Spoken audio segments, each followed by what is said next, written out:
Révélez l'exercice de 3 minutes qui restaure la force des jambes chez les plus de 75 ans. Résultats immédiats. Bonjour à tous et bienvenue dans cette vidéo qui pourrait bien changer votre quotidien ou celui d'un proche. Je me souviens encore de ma rencontre avec Jacqueline, 78 ans, habitante de Clermont-Ferrand. Quand je l'ai rencontrée pour la première fois, elle était assise dans son fauteuil, le regard triste fixé sur la fenêtre qui donnait sur le parc Montjuset. Avant, j'y allais tous les matins, m'a-t-elle confié. Mais depuis 2 ans, mes jambes ne me portent plus comme avant. J'ai peur de tomber. Alors je reste ici, à regarder les autres vivre. Cette phrase m'a profondément touché. Combien de nos aînés se retrouvent ainsi, progressivement isolés, non pas par choix mais parce que leur corps semble les abandonner? La perte de force musculaire dans les jambes est l'une des principales causes de perte d'autonomie chez les personnes âgées en France. Elle affecte non seulement la mobilité, mais aussi la confiance en soi, la joie de vivre et même les liens sociaux.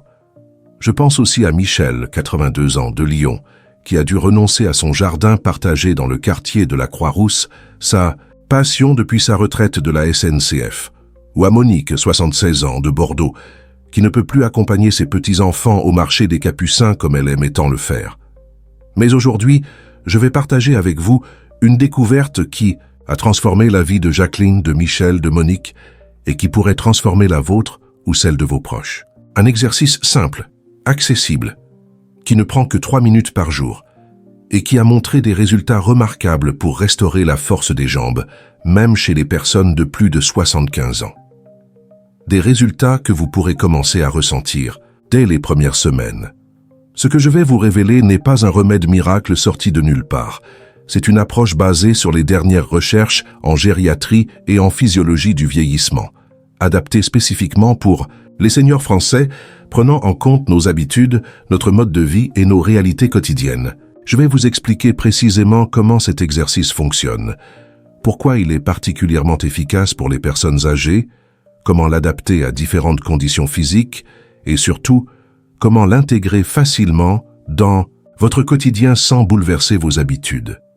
Vous découvrirez pourquoi tant de personnes abandonnent leurs exercices traditionnels, pourquoi certaines approches recommandées par le passé peuvent être décourageantes, voire contre-productives, et comment cette méthode simple résout ces problèmes. Je partagerai également avec vous les témoignages de plusieurs personnes qui ont vu leur vie transformée grâce à cette pratique. Et je vous donnerai tous les détails pour commencer dès aujourd'hui, en toute sécurité, quel que soit votre niveau actuel de mobilité. Avant d'entrer dans le vif du sujet, laissez-moi vous expliquer pourquoi la force des jambes est si cruciale, surtout après 75 ans. Ce n'est pas seulement une question de pouvoir marcher plus loin ou plus vite, c'est une question d'indépendance, de dignité et même de santé globale. Saviez-vous que la faiblesse musculaire des jambes est directement liée à un risque accru de chute, première cause d'hospitalisation chez les seniors en France? Selon la Caisse nationale d'assurance vieillesse, plus de 100 000 Français de plus de 65 ans sont hospitalisés chaque année suite à une chute, avec des conséquences souvent graves sur leur autonomie future. Mais ce n'est pas tout. Des études récentes menées par l'Institut national de la santé et de la recherche médicale ont démontré que la force musculaire des jambes est également un prédicteur majeur de la longévité et de la qualité de vie. Plus vos jambes sont fortes, plus vous avez de chances de rester autonome et en bonne santé générale. C'est fascinant de voir à quel point ce simple indicateur peut être révélateur. Prenons le cas de Bernard, 77 ans, ancien instituteur de Nantes. Après son opération de la hanche à l'hôpital universitaire, son médecin lui avait prescrit une série d'exercices complexes à faire 3 fois par semaine au centre de rééducation. Malgré sa motivation initiale, Bernard a progressivement abandonné. C'était trop contraignant, m'a-t-il confié. Je devais prendre le bus 12 jusqu'au centre, attendre parfois 1 heure puis rentrer fatigué. Et les exercices étaient si compliqués que je craignais de mal les faire quand j'étais seul chez moi. Cette situation est malheureusement trop courante. Les programmes traditionnels de renforcement musculaire, bien que efficaces en théorie, se heurtent souvent à la réalité du quotidien de nos seniors. C'est précisément ce qui rend l'exercice que je vais vous présenter si révolutionnaire. Sa simplicité et son efficacité en font une solution idéale pour ceux qui, comme Bernard, veulent retrouver leur force sans bouleverser leur vie. Et les résultats parlent d'eux-mêmes. Après seulement 6 semaines de pratique régulière, Bernard a pu reprendre ses promenades le long de l'Erdre avec son club du 3e âge, une activité qu'il avait abandonnée depuis près de 2 ans. Le premier élément crucial à comprendre est que la faiblesse musculaire liée à l'âge, ce que les médecins appellent la sarcopénie, n'est pas une fatalité. Contrairement à ce qu'on a longtemps cru, nos muscles peuvent se renforcer à tout âge. Simone, 83 ans, de Strasbourg, en est la preuve vivante. Après avoir perdu son mari Georges, Simone s'est progressivement renfermée sur elle-même. Ses sorties se limitaient au strict nécessaire. La boulangerie du quartier Crutenot et la pharmacie. Monter les escaliers jusqu'à son appartement au 2e étage était devenu une épreuve quotidienne. Je devais m'arrêter à chaque palier.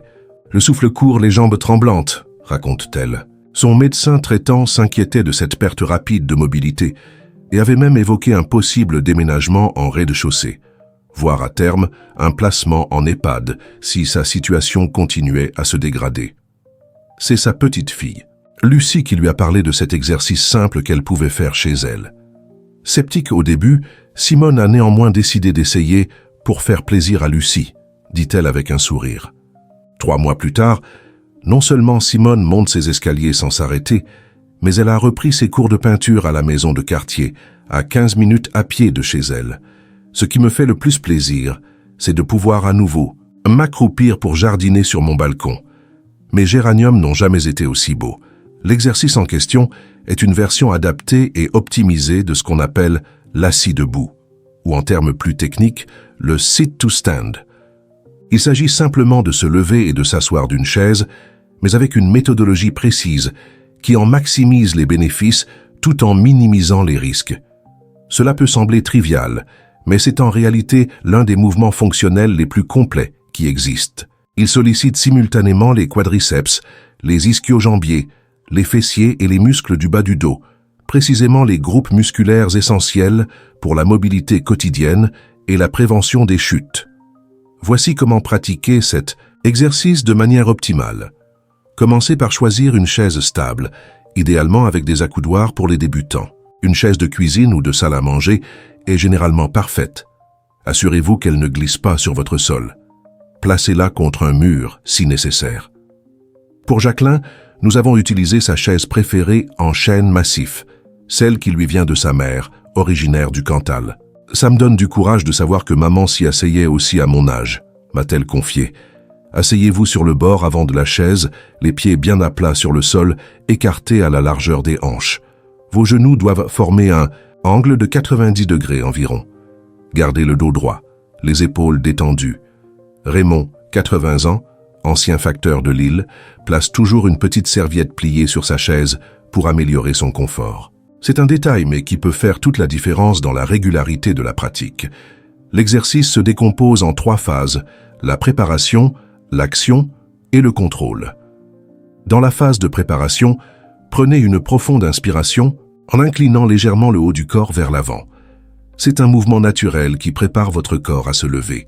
André, 79 ans, de Nice, qui souffre d'arthrose, me disait qu'il prend toujours un moment supplémentaire dans cette phase pour écouter ses genoux, comme il dit, afin de s'assurer qu'ils sont prêts pour l'effort. Dans la phase d'action, expirez, en vous levant, en poussant sur vos talons plutôt que sur l'avant de vos pieds. C'est un détail crucial qui change tout. Poussez jusqu'à être complètement debout, les genoux déverrouillés, c'est-à-dire très légèrement fléchis, pour protéger vos articulations. Tenez la position pendant 2 secondes en respirant normalement. La phase de contrôle est souvent négligée, mais elle est essentielle. Rasseyez-vous lentement en contrôlant la descente pendant au moins 3 secondes. C'est ce qu'on appelle le travail excentrique du muscle et c'est particulièrement bénéfique pour le renforcement. Martine, 76 ans, de Toulouse, compare cette phase à descendre un escalier précieux, une image qui l'aide à maintenir la lenteur nécessaire. Répétez ce mouvement complet 8 à 12 fois, ce qui devrait prendre environ 3 minutes. Une seule série par jour suffit pour commencer. Idéalement le matin après le petit déjeuner, quand le corps est réchauffé mais pas encore fatigué par les activités de la journée. Daniel, 77 ans, de Reims, a installé sa chaise d'exercice près de la fenêtre qui donne sur le jardin. Ça me motive de voir mes rosiers pendant que je fais mon exercice. Je me dis que bientôt je pourrai à nouveau m'en occuper sans aide. L'efficacité de cet exercice repose sur plusieurs principes scientifiques. D'abord, il s'agit d'un mouvement fonctionnel, c'est-à-dire qu'il reproduit un geste que vous faites naturellement dans votre vie quotidienne. Contrairement aux machines de musculation qui isolent artificiellement certains muscles, ce mouvement sollicite votre corps de manière globale et coordonnée, exactement comme dans la vie réelle. Ensuite, il respecte ce que les kinésithérapeutes appellent la spécificité de l'entraînement. Vous vous entraînez exactement pour ce dont vous avez besoin. Vous levez d'une chaise, du lit, des toilettes, de la baignoire. Ce simple mouvement est à la base de votre autonomie quotidienne. Enfin, sa simplicité permet une pratique régulière sans risque de blessure, ce qui est fondamental.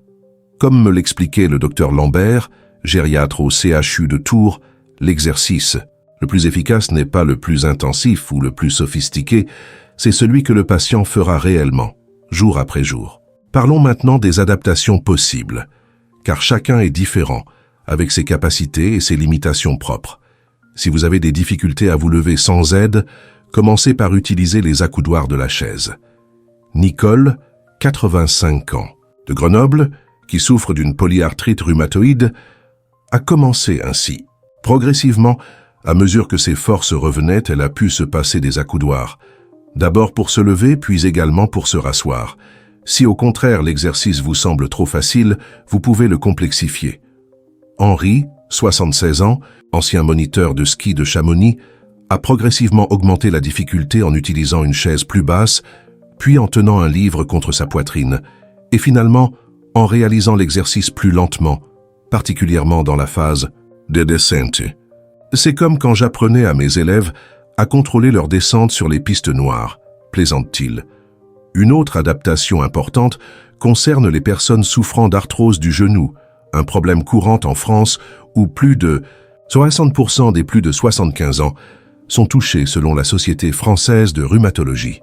Josette, 81 ans, de Bordeaux, adapte l'exercice en plaçant un petit coussin sous ses genoux pour modifier légèrement l'angle de travail et réduire la pression articulaire.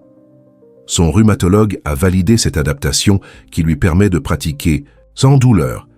En partageant ces expériences, je suis curieux de connaître votre avis. Quel aspect de la mobilité a été le plus difficile dans votre vie ou dans la vie de quelqu'un qui vous est proche? Vos commentaires enrichissent non seulement notre communauté, mais m'aident également à créer du contenu plus pertinent pour vos besoins. Si vous trouvez de la valeur dans ces réflexions, envisagez de vous abonner à notre chaîne pour ne pas manquer nos prochaines vidéos sur le bien vieillir et l'autonomie. Maintenant, continuons à explorer d'autres aspects importants de cet exercice et voyons comment l'intégrer durablement dans votre quotidien. Jusqu'à présent, je vous ai présenté quelques points fondamentaux concernant cet exercice de renforcement. Des jambes en 3 minutes. Il y a beaucoup plus d'informations précieuses que j'aimerais explorer avec vous. Souhaitez-vous que je continue avec les points suivants qui peuvent vraiment transformer votre expérience de mobilité au quotidien? Nous avons vu les bases de l'exercice et quelques adaptations possibles. Maintenant, j'aimerais aborder la question de la progression, car contrairement à ce qu'on pourrait croire, même à 80 ans, le corps continue de s'adapter et de se renforcer si on lui en donne l'occasion. Robert, 84 ans, de Montpellier, ancien professeur de mathématiques, a méticuleusement noté sa progression. Au début, je peinais à faire 5 répétitions. Après 3 mois, j'en faisais 15 sans difficulté. J'ai toujours aimé les chiffres, et voir cette courbe ascendante m'a donné une immense satisfaction. La progression idéale est graduelle et respecte un principe fondamental. Ne jamais aller jusqu'à l'épuisement ou la douleur. Jacques, 79 ans, de Brest, ancien marin-pêcheur, a appris cette leçon à ses dépens. J'ai voulu aller trop vite, comme quand j'étais jeune sur les bateaux. Résultat, une inflammation du genou qui m'a forcé à arrêter pendant 2 semaines. Maintenant, j'y vais doucement, mais sûrement. Voici un schéma de progression que j'ai élaboré avec plusieurs kinésithérapeutes spécialisés en gériatrie et qui a fait ses preuves auprès de nombreux seniors. Semaine 1-2, 8 répétitions 1 fois par jour en utilisant les accoudoirs si nécessaire. Semaine 3-4, 10 répétitions, toujours une fois par jour, en essayant progressivement de moins s'appuyer sur les accoudoirs. Semaine 5-6, 12 répétitions, toujours une fois par jour, idéalement sans les accoudoirs pour se lever, mais en les gardant à disposition si besoin. Semaine 7-8, 12 répétitions, une fois par jour, sans utiliser les accoudoirs ni pour se lever ni pour s'asseoir. À partir de là, vous pouvez soit augmenter légèrement le nombre de répétitions, jusqu'à 15 maximum, soit introduire une deuxième série dans la journée, idéalement en fin d'après-midi. Claudine, 78 ans, de Marseille, a opté pour cette seconde option. Faire l'exercice juste avant le journal télévisé de 20 h est devenu mon rituel. Ça me donne l'impression de mériter mon moment de détente. Un aspect crucial que je n'ai pas encore abordé concerne la sécurité. Car même si cet exercice est l'un des plus sûrs qui soit, quelques précautions restent essentielles, surtout au début. Assurez-vous toujours que la chaise est stable et ne peut pas glisser. Placez-la près d'un mur ou d'un meuble solide auquel vous pourriez vous rattraper en cas de déséquilibre. Certains, comme Pierre, 82 ans, de Rennes, placent même un coussin au sol devant la chaise juste au cas où, dit-il en riant. Si vous souffrez d'hypertension ou de problèmes cardiaques, consultez votre médecin traitant avant de commencer. Il pourra vous conseiller sur d'éventuelles adaptations. Marie-Thérèse, 86 ans, de Dijon qui prend des bêta-bloquants pour son cœur, a reçu de son cardiologue le conseil de marquer une pause plus longue, en position debout pour permettre à sa tension de se stabiliser. Une autre dimension importante est l'intégration de cet exercice dans un mode de vie globalement plus actif. Car si ces 3 minutes quotidiennes sont un excellent point de départ, elles donnent leur plein potentiel lorsqu'elles sont complétées par d'autres activités. Françoise, 68 ans, de Tours, a commencé par notre exercice, puis a progressivement ajouté une promenade quotidienne d'abord de 10 minutes, puis de 20, autour du jardin botanique près de chez elle. C'est comme si l'exercice de la chaise m'avait donné la confiance nécessaire pour oser marcher plus loin, explique-t-elle. La marche est en effet le complément idéal à notre exercice de renforcement. Ensemble, ils créent ce que les spécialistes appellent un cercle vertueux. Plus vous renforcez vos jambes, plus vous pouvez marcher. Et plus vous marchez, plus vous renforcez vos jambes. Maurice, 80 ans, d'Annecy, a ainsi réussi à reprendre ses petites randonnées autour du lac, à mon rythme, mais avec la satisfaction immense de pouvoir à nouveau admirer ces paysages, que j'aime tant. L'alimentation joue également un rôle crucial dans le renforcement musculaire, particulièrement après 75 ans. Un apport suffisant en protéines est essentiel pour permettre aux muscles de se reconstruire après l'effort. Malheureusement, beaucoup de seniors français ne consomment pas assez de protéines, ce qui limite l'efficacité de leurs exercices. Jeanne, 84 ans, de Limoges, a travaillé avec une diététicienne conventionnée, remboursée par sa mutuelle, pour revoir son alimentation. J'ai découvert que je pouvais ajouter des protéines à mon régime sans bouleverser mes habitudes. Un peu plus de fromage blanc au petit déjeuner, des lentilles que j'ai toujours aimées plus souvent à table, quelques noix au goûter. Un autre aspect que j'aime aborder est la dimension sociale de l'activité physique. Car reprendre confiance en ses jambes, c'est aussi pouvoir recommencer à partager des moments avec les autres. Gérard, 83 ans, de Nîmes, organise maintenant des séances collectives avec 3 amis de son immeuble. On fait notre exercice. J'ensemble dans mon salon, puis on prend un café. C'est devenu notre rendez-vous du mardi matin. On se motive mutuellement et surtout, on rit beaucoup. Cette dimension sociale est fondamentale. Selon une étude de la Caisse d'assurance retraite et de la santé au travail, CARSAT, les seniors qui pratiquent une activité physique en groupe ont 60% plus de chances de la maintenir sur le long terme que ceux qui s'exercent seuls. Si vous vivez seul, pourquoi ne pas proposer à un voisin, un ami ou un membre de votre famille de pratiquer avec vous, même à distance? Simone et sa sœur Lucienne, qui vit à 300 km, s'appellent chaque matin sur leur téléphone fixe pour faire leur exercice ensemble. On se donne rendez-vous à 9h30 après le petit déjeuner. Ça nous motive et ça nous donne l'occasion de papoter un peu chaque jour, raconte Simone. Un autre point important concerne la patience et la persévérance. Les résultats ne sont pas immédiats et il est normal de traverser des phases de plateau où les progrès semblent stagner. Paul, 85 ans, de Lyon, tenait un journal de ses sensations. Pendant 3 semaines, je n'ai rien senti de différent. J'étais prêt à abandonner, Puis un matin, j'ai réalisé que j'avais monté les escaliers de l'immeuble sans m'arrêter à mi-palier, comme je le faisais depuis des années. Ça m'a donné un coup de boost incroyable. Il est normal aussi d'avoir des jours sans, où l'exercice semble plus difficile. C'est le cas pour tout le monde, à tout âge. Marthe, 82 ans, d'Avignon, a une philosophie que j'aime beaucoup. Les jours où je me sens faible, je me dis que c'est justement ces jours-là que l'exercice est le plus utile, même si je fais moins de répétitions, ou si je m'aide plus des accoudoirs. Abordons maintenant quelques idées fausses qui circulent souvent au sujet de l'activité physique après 75 ans. La première, et peut-être la plus dommageable, est qu'il serait trop tard pour commencer à s'exercer. C'est absolument faux. De nombreuses études, notamment celles menées par le professeur Rivière à l'Université de Bordeaux, montrent que même des personnes de plus de 90 ans peuvent significativement améliorer leur force musculaire et leur équilibre avec un entraînement adapté. Une autre idée reçue est que l'exercice physique augmenterait le risque de chute chez les seniors. C'est exactement l'inverse. L'inactivité est le principal facteur de risque de chute, car elle accélère la perte musculaire et dégrade l'équilibre. Un exercice adapté comme celui que nous avons décrit est au contraire la meilleure prévention contre les chutes. Certains croient aussi qu'il faut nécessairement aller dans une salle de sport ou un centre spécialisé pour faire de l'exercice efficace. C'est une idée qui décourage beaucoup de seniors, surtout dans les zones rurales où ces infrastructures sont rares, ou pour ceux qui ont des difficultés à se déplacer. Notre exercice de la chaise prouve le contraire. L'efficacité ne vient pas du lieu ou de l'équipement sophistiqué, mais de la régularité et de la qualité du mouvement. Enfin, beaucoup pensent qu'il faut souffrir pour que l'exercice soit efficace, pas de douleur, pas de gain, comme disent les anglo-saxons. C'est particulièrement faux pour les seniors. L'exercice doit rester confortable et ne jamais provoquer de douleur articulaire. Un léger inconfort musculaire est normal, mais il doit rester très modéré et disparaître rapidement après l'effort. Revenons à Jacqueline, dont je vous parlais au début. Après 6 mois de pratique régulière, elle ne se contente plus de regarder le parc Montjusette par sa fenêtre. 3 fois par semaine, elle y monte pour nourrir les oiseaux et profiter de la vue sur Clermont-Ferrand. Ce n'est pas l'Himalaya, dit-elle en riant, mais pour moi c'est une petite victoire quotidienne sur la vieillesse.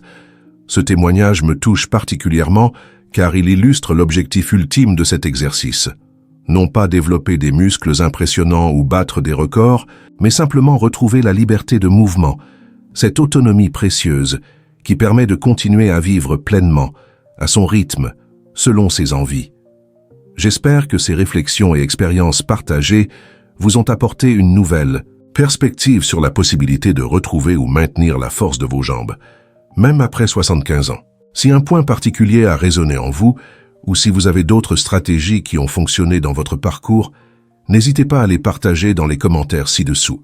Chaque histoire partagée pourrait être exactement ce que quelqu'un d'autre a besoin d'entendre aujourd'hui. Si ce contenu vous a plu, laissez un j'aime et envisagez de le partager avec quelqu'un qui pourrait bénéficier de ces informations.